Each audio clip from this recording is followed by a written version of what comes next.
Halo teman-teman.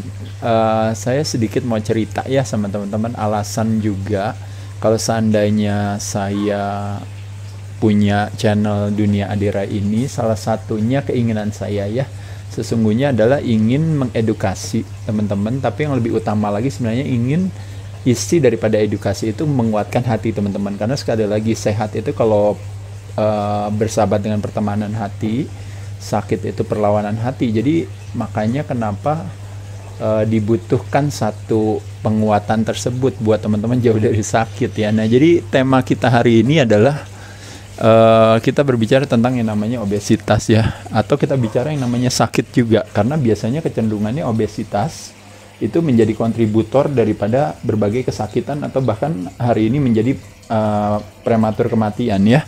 Nah, jadi kenapa gemuk?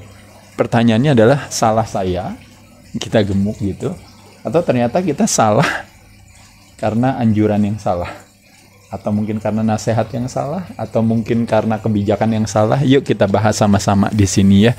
Jadi teman-teman sekalian ya, kalau kita lihat daripada sejarah itu ya, kenapa obesitas itu menjadi sesuatu yang penting, bahkan hari ini pun juga kalau teman-teman tahu dari 95%, jadi bayangkan ya 95% itu artinya hampir 100% dari orang yang akhirnya harus masuk rumah sakit karena terjangkit ya di musim infeksi ini, itu mayoritas sebagian besar disebabkan karena stres, mungkin karena diabetes tipe 2, disebabkan karena hipertensi dan sebagainya, tapi hampir sebagian besar itu adalah disebabkan karena yang namanya obesitas. Nah, jadi obesitas itu akhirnya menjadi cerminan daripada terjadinya yang namanya metabolic syndrome tadi, kalau teman-teman tahu.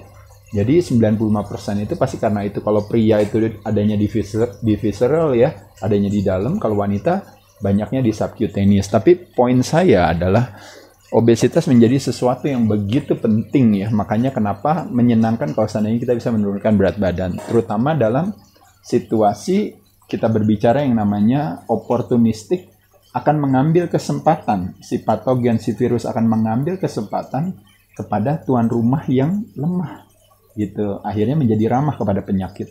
Makanya kenapa otomatis pasti selalu di mana-mana orang yang kadar lemaknya lebih rendah pasti punya peluang atau potensi untuk bukan tidak terjangkit ya, atau tidak terpapar, tapi untuk bisa punya pemulihan atau punya kekuatan atau punya daya tahan tubuh yang jauh lebih meningkat. Dan bahkan kalau kita berbicara bantuan ya, misalnya dari booster ya, dari suntikan, dari obat, dari apa, itu efekasinya itu juga akan meningkat kalau seandainya kitanya sehat. Jadi bukan semata-mata efikasi itu lebih daripada obat. Misalnya contohnya, oh ya saya mau cari obatnya yang efikasinya tingkat keampuhannya itu tingginya misalnya 95%. Ada yang bilang, oh saya mau yang 97. Waduh ini nggak oke, hanya cuma 60%. Tapi badan kita sebagai tuan rumahnya sebenarnya yang akan menentukan si 50% itu nanti bisa jadi 100%. Kebalikannya yang 97% atau 95%, karena pola perilaku kita yang buruk atau menjadi tuan rumah yang ramah bagi sebuah kesakitan, maka efikasinya akan turun sendiri. Jadi teman-teman mesti hati-hati di sana ya. Oke, baik, saya langsung aja kita lihat di sini. Obesitas itu di tahun 1800 bisa dibilang nggak ada. Di Indonesia pun sampai 1980 juga sebenarnya nggak ada gitu. Tapi sejak 1980 ini sudah terjadi, mungkin kalau kayak contohnya negara maju seperti di Amerika itu udah ada yang namanya guidelines buat sehat itu seperti apa gitu dalam hal makanan dan sebagainya. Tapi uniknya seiring dari tahun ini menuju ke sini, itu yang namanya obesitas terjadi peningkatan. Paham ya teman-teman ya? Nah, lalu pertanyaannya adalah kalau obesitasnya jadi peningkatan dan akhirnya terjadi berbagai kesakitan, terutama metabolic syndrome yang hampir 95% disebabkan oleh hal tersebut. Nah, pertanyaannya, salahnya siapa nih gitu ya? Kalau kita mau ceritanya mau berinvestigasi gitu, dan apa yang bisa kita evaluasi, bukan tujuannya untuk blaming ya, tapi lebih kepada kira-kira salahnya di mana. Hampir sebagian besar kamu sih yang salah gitu ya. Kenapa? Karena kamu males, satu ya kan gitu ya. Kedua, karena kamu ibaratnya nggak disiplin, nggak punya self control dan sebagainya. Seolah-olah personalitas kita, apalagi bagi teman-teman mbak-mbak gitu ya di luar sana yang gemuk, iya ya, aduh aku jadi males, iya sih aku ini, abis aku orangnya gini, abis aku orangnya gitu, dan selanjutnya dan seterusnya ya. Seolah-olah bahwa kita ini yang lemah atau mungkin kita yang salah, makanya kenapa saya gemuk ya. Dan yang ketiga adalah disebabkan karena Alasan mungkin iya sih, habisnya kalori yang makan masuk lebih banyak sih daripada kalori yang saya keluarin gitu. Jadi makannya kebanyakan, jarang ini. Tapi pertanyaannya di sinilah yang makanya yang ingin saya mau tantang. Apakah benar seperti itu atau sebenarnya ada alasan lain teman-teman sekalian? Nah ya, yuk kita ini dulu. Nah jadi kalau beberapa panduan tentang kesehatan, kalau kita memakai, anggap saja kita menggunakan guideline di Amerika ya, misalnya USDA dan sebagainya. Jadi hampir guideline sehat itu sebagian cenderung adalah mengatakan kepada kita untuk satu, menjaga berat badan. Kalau bisa makanan itu harus divariasikan. Jadi ini bukan kita bilang salah, tapi maksudnya ini sebenarnya benar adanya aja gitu. Tapi teman-teman nanti bisa lihat sendiri ya. Lalu hindari katanya lemak dan kolesterol gitu, terutama lemaknya saturated fats. Lalu makan karbonya nggak apa-apa, yang cukup aja gitu. Kurangi tambahan gula, ini kurang lebih kira-kira segini. Kurangi sodium, nggak boleh lebih dari 2300-an. Lalu alkohol in moderation, karena kebanyakan kan negara barat, hampir sebagian besar orang yang mengkonsumsikan hal tersebut. Untung di sini nggak bilang boleh ngerokok sekali-sekali ya. Nah, tapi uniknya kalau kita lihat di sini sekali lagi adalah berbagai guidelines ini atau petunjuk ini kan tujuannya adalah mengontrol berat badan. Makanya kenapa kuncinya adalah dia akan bilang adalah makanya kalorinya dibakar ya. Ya harus melakukan aktivitas gerak yang tinggi, dan yang kedua mulutnya kalau bisa agak ditutup ya, kurangi dong kalorinya gitu ya. Nah, teman-teman di sini saya akan mencoba untuk melihat kalau kita compare dengan yang namanya kecerdasan akan kesehatan kita. Ya, kira-kira kurang lebih seperti apa nih, gitu ya. Nah, di sini jadinya kalau teman-teman lihat definisi daripada obesitas, ya. Kalau bagi guideline ini dikatakan adalah obesitas itu terjadi karena apa, teman-teman sekalian? Terjadi karena kalori yang masuk itu berlebihan dibandingkan dengan kalori yang keluar. Sehingga kelebihan tadi disimpan di dalam sel atau jaringan lemak. Gitu ya. Itu definisinya nih obesitas nih berdasarkan guideline-nya terutama di USDA gitu ya. Nah, kembali lagi kalau berdasarkan kecerdasan kita yang selama ini mungkin kita belajar juga di dunia Aderai, kita bisa melihat apa sih sebenarnya yang membuat seseorang gemuk, teman-teman sekalian. Yuk kita lihat ya. Gemuk itu terjadi karena apa? Kelebihan karbohidrat. Bukan salahnya karbo loh. Tapi karbonya kelebihan yang tidak bisa disimpan sebagai glikogen. Nah, ya teman-teman ya, glikogen adanya di mana? Adanya di otot, adanya di liver ya. Akan diubah gitu atau dikonvert gitu under stimulasi daripada si insulin. Karena insulin kan hadir kalau seandainya karbonya banyak. Betul ya? Menjadi lemak yang disimpan di dalam jaringan adipose. Nah, ini teman-teman bisa pahamkan di sini nih. Jadi perbedaannya apa di sini kalau kita punya kecerdasan ini, kita akan bisa lihat apa sebenarnya. Tidak sesederhana ini, teman-teman sekalian. Tapi kita bisa di sini melihat adalah kesatu, kita tidak menyebut urusan yang namanya sebenarnya kalori. Kedua, kita hanya menyebut apa, teman-teman sekalian? Kita hanya menyebut ibaratnya respon daripada kecerdasan tubuh terhadap apa yang terjadi. Mulai dari reseptornya, mulai dari hormonnya, seluruh yang kalau disebut yang namanya metabolic machinery atau mesin metabolisme yang berhubungan dengan glikogen, karbo, lemak, insulin gitu. Jadi pada dasarnya kalau kita lihat di sini tubuh kita tuh sebenarnya tidak punya reseptor buat kalori gitu. Yang punya itu adalah lebih kepada badan kita punya hormon atau punya kecerdasan sendiri gitu. Makanya punya reseptor, punya hormon, punya the whole metabolic machinery gitu yang berhubungan dengan hal-hal tersebut. Nah, jadi sekali lagi teman-teman sekalian, yuk kita bahas ya sama-sama. Kembali ke pemahaman dasar kita teman-teman sekalian. Jadi kenapa sih kita gemuk ya? Yuk kita balik. Insulin itu adalah is a storage hormone. Jadi baik adanya teman-teman sekalian ya, dia akan membantu mendeliver istilah makanan kita untuk disimpan ke dalam sel di dalam tubuh kita. Cuma problemnya adalah kenapa terjadinya kelebihan production insulin tadi gitu. Karena apa? Nah, ini kita lihat nih di sini ya. Jadi insulin yang hadir begitu banyak ya, dia akan berdampak besar terhadap yang namanya storage atau penyimpanan di dalam tubuh. Nah, ini lebih kepada kita berbicara, makanya kayak saya katakan tadi, berbicara secara teoretis aja. Kalau ada proses penyimpanan, tidak akan ada proses pembakaran. Gitu aja sih sebenarnya. Jadi ketika karbonya tinggi kelebihan, makanya kenapa saya selalu bilang karbonya kelebihan gitu ya.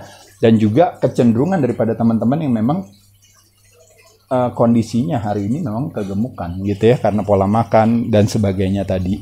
Akhirnya terjadi yang namanya rapid insulin spike tadi.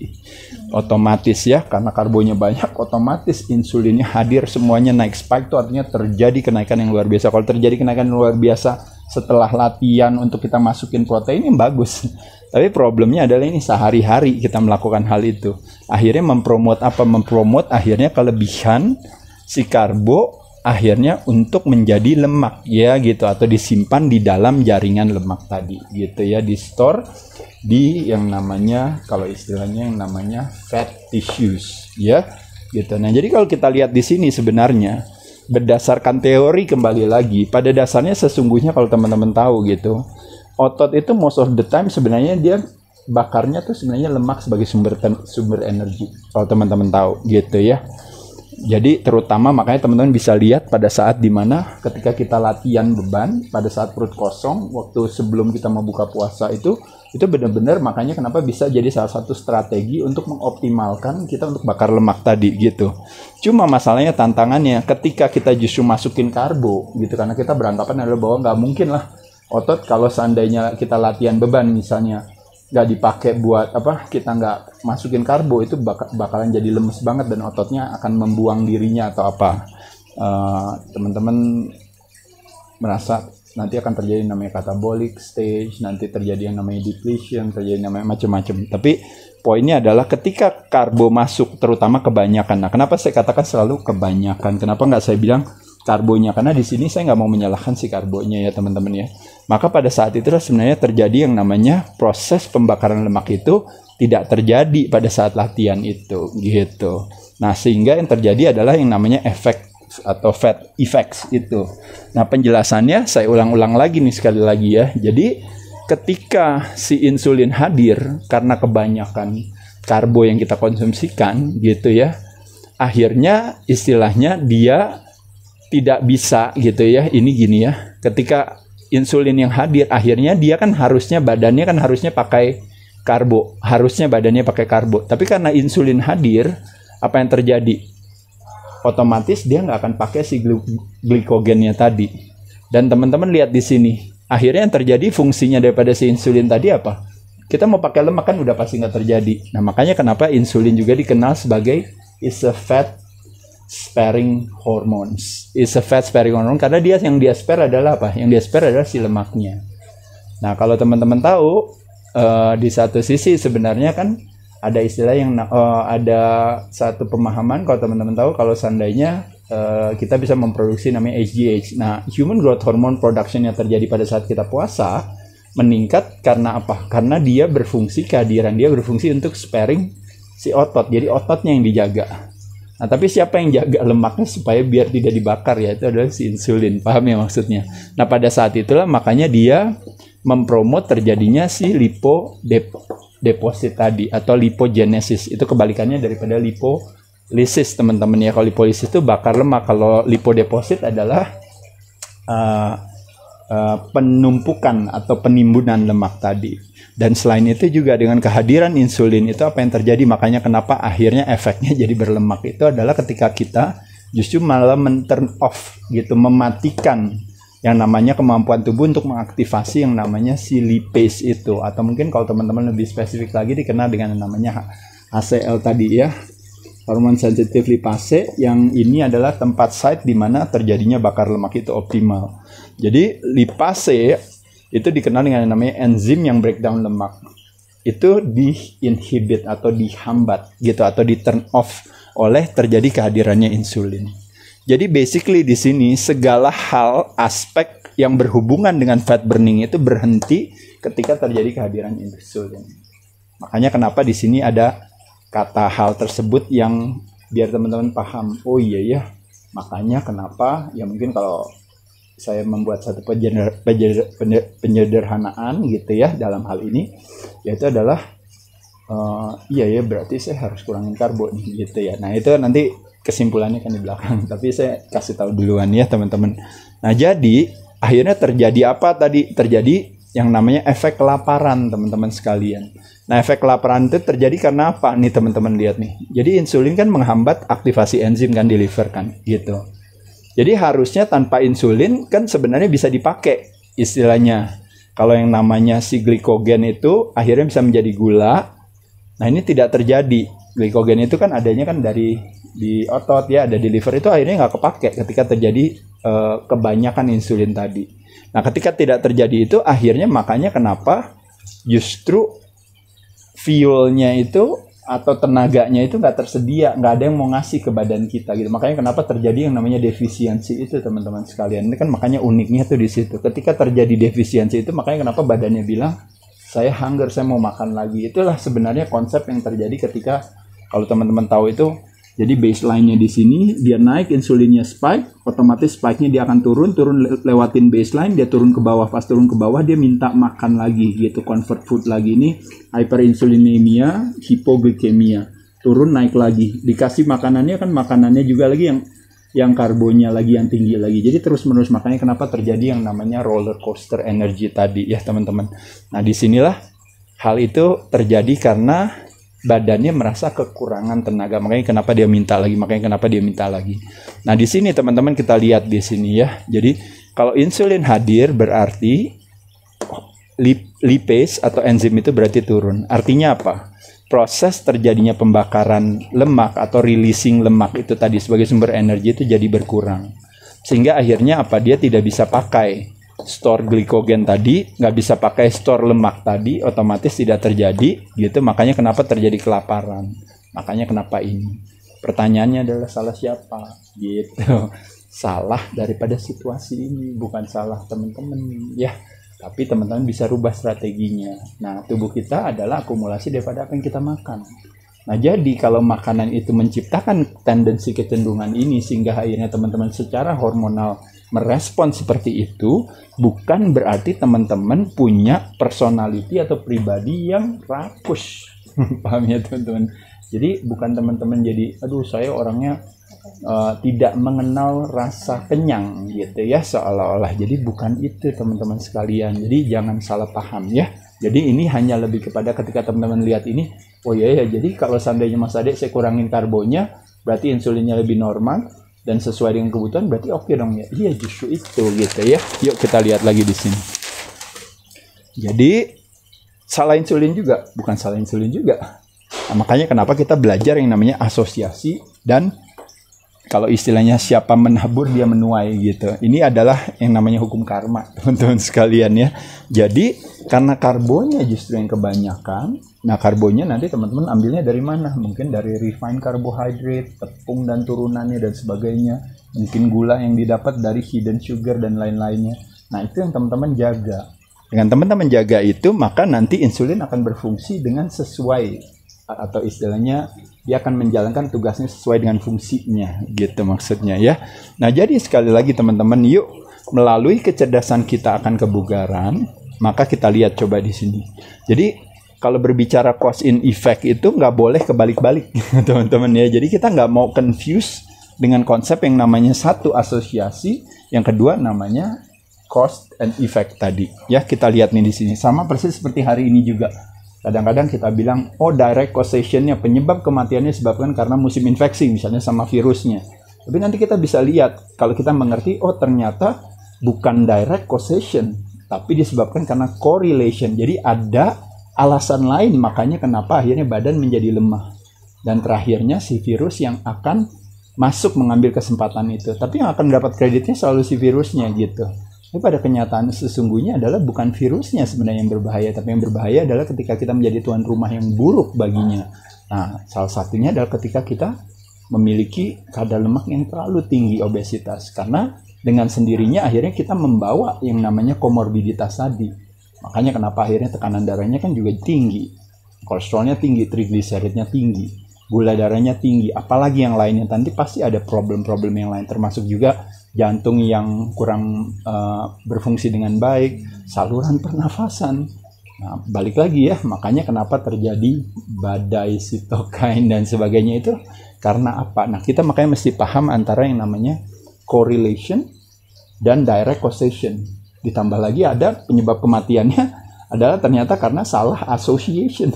Ternyata kita pikir seperti itu, tapi sesungguhnya nggak seperti itu. Nah, jadi bisa bayangkan teman-teman, bahkan terakhirnya ada yang namanya accusation gitu ya. Jadi accusation, association, correlation itu menjelaskan bahwa sesungguhnya yang terjadi bukan direct causation. Ya, jadi tapi semuanya dianggap sama semuanya kalau kita nggak mau menginvestigasi atau mau belajar. Paham ya teman-teman sekalian? Nah, jadi sekali lagi di sini karbo yang kita makan ketinggian akhirnya menyebabkan produksi insulinnya jadi meningkat. Nah, produksi insulin yang meningkat gitu akhirnya menyebabkan karena selnya di dalam tubuh kita tidak sensitif lagi karena terus-menerus insulinnya hadir dan datang minta masuk ke sel, akhirnya otomatis yang terjadi adalah resistensi insulin. Selnya tidak sensitif lagi terhadap insulinnya. Nah, ketika selnya tidak sensitif terhadap insulin, yang tadinya badan mau memakai si lemak untuk dipecah jadi energi dan sebagainya, karena kalau nggak makan karbo, akhirnya tertahan. Akhirnya lemaknya tetap aja di situ, jadi tidak bisa dimanfaatkan sebagai energi dari cadangan yang kita miliki ya kan di fat cell kita, sehingga menyebabkan apa? Akhirnya badan harus mencari sumber baru. Makanya kenapa dia cari makanan, makanya kenapa dia lapar, kepengen makan lagi.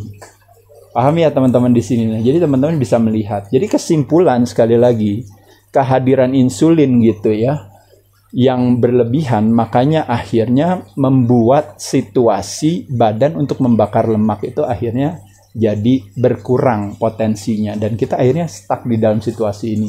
Terus gimana dong caranya? Nah, caranya adalah yang saya katakan, evaluasi dan ganti pendekatannya. Nah, contoh misalnya sekarang ini problemnya adalah apa? Kalau kita lihat dalam situasi sekarang, kalau rekomendasi daripada USDA kalau soal makronutrisi, teman-teman bisa ngelihat ketika kita bisa kaget kok rekomendasinya kalau ibaratnya di piring itu ibaratnya itu kalau ini 50% ya. Ini berarti kan kurang lebih 60%. Nah, bisa bayangin ini semua disuruh makannya karbo. Dari mana aja datangnya karbo? Karena rekomendasinya gitu ya, berdasarkan makanan-makanan yang direkomendasi ya, ada tepung dan turunannya ya, ada buah, ada kacang-kacangan. Kalau kacang-kacangan di sini legumes ya. Lalu ada gandum, ada whole wheat gitu ya, ada sayur-sayuran juga, ada added sugar dan sebagainya. Teman-teman bisa lihat kandungannya kurang lebih kira-kira sekitar, ini berdasarkan rekomendasi ya, kalau teman-teman lihat berdasarkan, kalau kita lihat kita mengutip daripada salah satu di Amerika ya, karena ini bahannya kan saya dapatnya juga dari Amerika, maka teman-teman bisa lihat di sini itu 270 gram karbo sehari boleh dikonsumsikan. Itu berasal dari mana aja? Hampir sebagian besar teman-teman bisa akan lihat di sini. 62 gram dari fructose, 170 gram dari gula, 208 gram dari glukos, ini glukos ya. Lalu 38 gram dari laktos. Nah, jadi kesimpulannya di sini teman-teman bisa lihat kurang lebih kira-kira totalnya tuh hampir 300 gram karbohidratnya. Itu berarti setara dengan hampir lebih dari 60% porsi makan kita itu di karbo. Wajar gak kalau seandainya akhirnya kita semua jadi obesitas? Nah, jadi pertanyaannya di sini, salahnya kita atau salahnya petunjuk yang selama ini, atau ibaratnya budaya yang selama ini yang kita pikir adalah lo bukannya seperti itu gitu. Nah, jadi teman-teman paham ya di sini ya. Jadi kita evaluasi lagi. Jadi bukan saling menyalahkan, tapi kira-kira kembali lagi, apa benar ternyata kalorinya yang masuk itu berlebihan sedangkan saya nggak membakarnya? Apa benar ternyata mungkin gara-gara saya orangnya memang itu tadi ya, rakus gitu ya, saya tidak punya disiplin yang tinggi, padahal teman-teman kaum muslimin dan muslimah kurang disiplin apa loh, 5 kali sehari sholat seumur hidup. Jadi kalau dibilang tidak disiplin atau tidak punya self control, di mananya coba? Paham nggak teman-teman?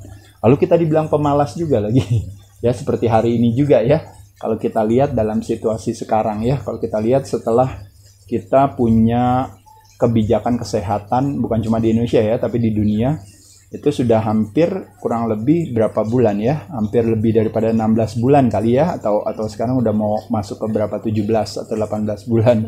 Ya, Nah, pada saat itu teman-teman bisa melihat apa yang terjadi. Yang terjadi adalah tingkat esensinya, yaitu adalah tingkat kesakitan dan tingkat kematian itu meningkat. Padahal guideline-nya udah jelas, ya, misalnya yang disebut yang namanya prokes dan sebagainya. Tapi apa yang terjadi teman-teman sekalian? Nah, di sini kita bisa investigasi. Prokes dari katanya kan protokol kesehatan, tapi sesungguhnya guideline tersebut mengajarkan kita untuk protokol ketidakterjangkitan. Protokol kesehatannya tidak kita lakukan yang sesungguhnya, yaitu adalah meningkatkan apa coba yang sering saya katakan, keimanan dan imunan. Nah, ini kan nggak dilakukan. Penyakit yang hadir hari ini yang berkontribusi terhadap sebuah prematur kematian hampir 95% bukan karena penyakit infeksi, tapi karena penyakit perilaku.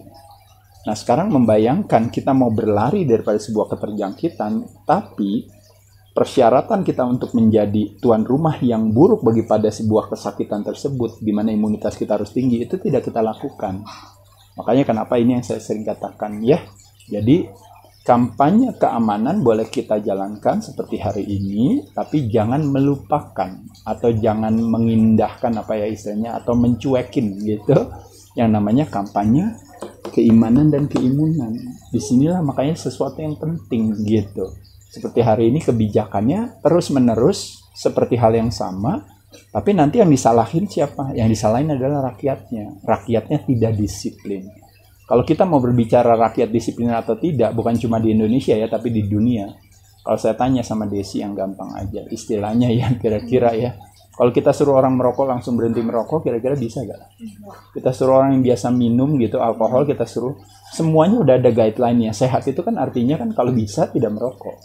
Sehat itu kalau bisa berarti tidak mengkonsumsikan alkohol yang berlebihan. Sehat itu tidak mengkonsumsikan gula. Kan seperti itu kan. Tapi yang terjadi dilakukan gak sama masyarakatnya? Tidak dilakukan sama masyarakatnya. Akhirnya makanya obesitas menjadi salah satu kontributor nomor 1 penyebab daripada kematian. Artinya kesimpulan kalau kita lihat berarti rakyatnya disiplin atau tidak? Enggak. Nah, ketika rakyatnya tidak disiplin, kalau seandainya hari ini di musim infeksi disuruh disiplin, tiba-tiba dia tidak disiplin juga, kira-kira wajar nggak? Bukan sesuatu yang mengagetkan gitu. Tiba-tiba mengharapkan rakyat harus disiplin hari ini, gimana caranya? Cukup dengan suruh berhenti aja dulu merokok, dia beneran berhenti merokok, maka kita akan bisa tahu bahwa dia akan melakukan semua yang namanya prokes yang diharapkan tadi. Tapi selama merokok jalan terus, selama minum jalan terus, selama makan gula semua jalan terus, mau mengharapkan seorang tiba-tiba langsung berubah disiplinnya, gimana caranya? Nah, ini jadi persis seperti dalam situasi hari ini. Kita mau menyalahkan orangnya, kamu sih yang gendut ini apa, silahkan aja. Tapi kita tahu bahwa dia tidak akan pernah berhasil. Makanya kenapa saya katakan tadi, pemahaman adalah fondasi daripada sebuah kepatuhan. Makanya itu yang penting, yang harus kita edukasi kepada masyarakat. Makanya kenapa ada istilah yang mengatakan ibaratnya memerangi kesakitan, atau memerangi kesehatan, atau memerangi keadilan, atau memerangi kedamaian itu nggak akan pernah terjadi. Kenapa? Karena damai dan perang itu nggak nyambung. Tidak bisa dalam satu kalimat. Sehat dan perang tidak nyambung. Tidak bisa dalam satu kalimat. Makanya kenapa kita ajarkan masyarakat kita edukasi. Kita harus menjadi apa? Menjadi tuan rumah yang buruk bagi pada sebuah kesakitan. Makanya kenapa program imunisasi pun juga dilakukan untuk apa? Supaya kita punya imunitas. Nah, kan kembali lagi kan kuncinya berarti akan adanya selalu di imunitas. Penyakit akan datang dengan berbagai nomor, dengan berbagai model, dengan berbagai varian. Terus-menerus akan selalu datang, tapi kuncinya adalah di kita.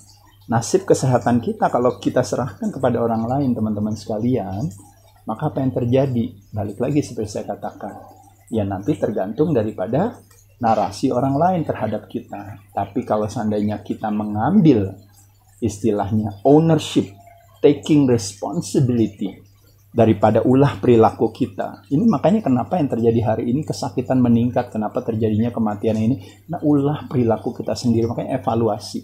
Jadi evaluasi bukan juga semata-mata di sini saya berbicara evaluasi dalam hal kebijakan ya, tapi juga evaluasi dalam hal kebijakan masing-masing pribadi, diri kita sendiri. Bagaimana caranya kita sendiri sudah gak benar-benar menekankan pada yang namanya keimanan dan keimanan kita. Setiap hari kita sibuk mengadopsi ketakutan dan kecemasan sebagai lifestyle kita.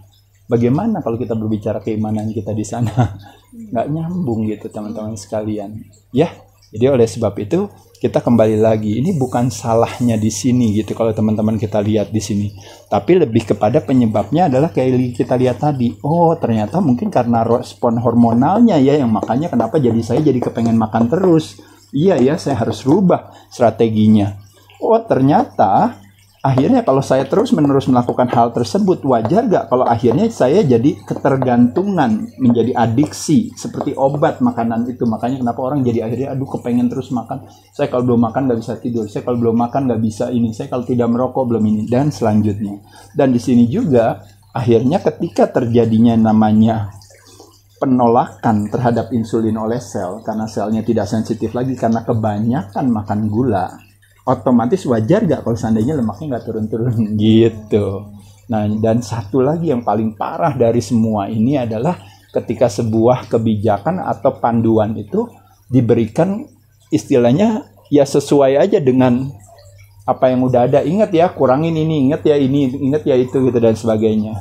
Tidak akan pernah yang namanya one size fits all itu berhasil. Kenapa teman-teman sekalian?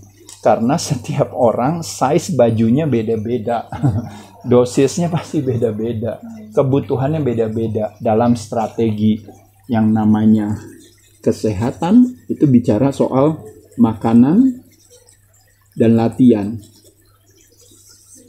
termasuk juga mungkin hal-hal lain-lain ya, misalnya mindset dan sebagainya.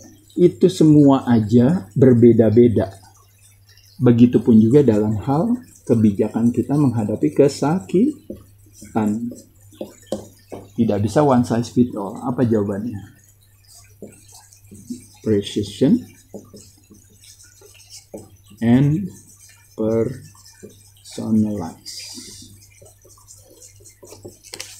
Apa yang baik bagi satu orang bisa jadi buruk bagi orang lain. Apa yang jadi buruk bagi orang lain bisa jadi baik bagi orang tertentu. Makanya kenapa harus dilakukan pendekatan seperti ini. Begitupun dalam hal kebijakan kita terhadap perilaku kita mengatasi obesitas yang sekarang ini di musim infeksi ini justru berkontribusi terhadap keburukannya situasi sehingga akhirnya kita menjadi tidak istilahnya dalam tanda kutip berbahaya ya, tapi intinya menjadi kesakitan bagi diri kita dan orang lain. Nah, oleh sebab itu teman-teman sekalian, yuk kita buat satu evaluasi kembali. Kita lihat, jangan pernah kecil hati kalau seandainya misalnya kita gemuk, kelebihan berat badan, jangan-jangan strategi saya yang salah. Bukan karena pembawaan saya atau mungkin karena personalitas seolah-olah ini. Begitupun juga hari ini kebijakan kesakitan atau kesehatan kita di dunia termasuk di Indonesia.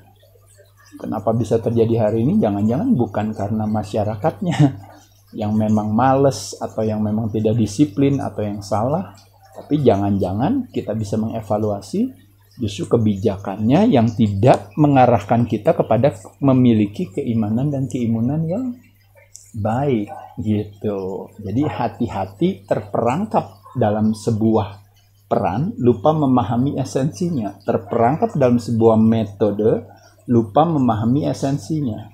Sibuk berlari daripada sebuah keterjangkitan, tapi akhirnya kita kalah dalam peperangan. Jadi sibuk berlari melawan atau berperang atau bertempur, melawan sebuah ketidakterjangkitan, memenangkan pertempuran, tapi akhirnya kalah perang. Ketika dalam proses berlari itu, kita justru gugur karena hal-hal lain.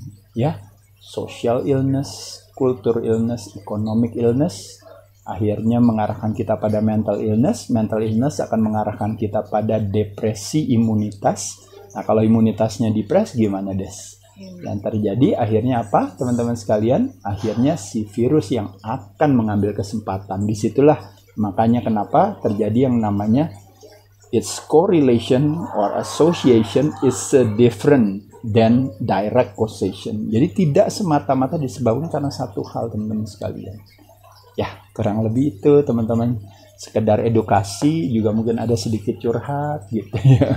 Tapi di sisi lain saya berharap ini semua memberikan motivasi ya kepada teman-teman untuk punya pola perilaku yang belum terlambat. Kita semua masih diberikan kemandirian sehat kan ya teman-teman ya. Yuk kita evaluasi, saya akan rubah hikmah daripada musim infeksi ini justru kebalikannya. Ketika kita saat ini punya waktu untuk pay attention dan mau belajar untuk meningkatkan pola perilaku kita, meningkatkan edukasi kita untuk akhirnya diaplikasikan ke perilaku kita. Nah, perilaku kitanya jadi lebih baik, keimanan dan keimunan terselenggara, maka apa yang terjadi teman-teman? Konsekuensinya keamanan akan hadir. Saya ucapkan terima kasih, semoga bermanfaat.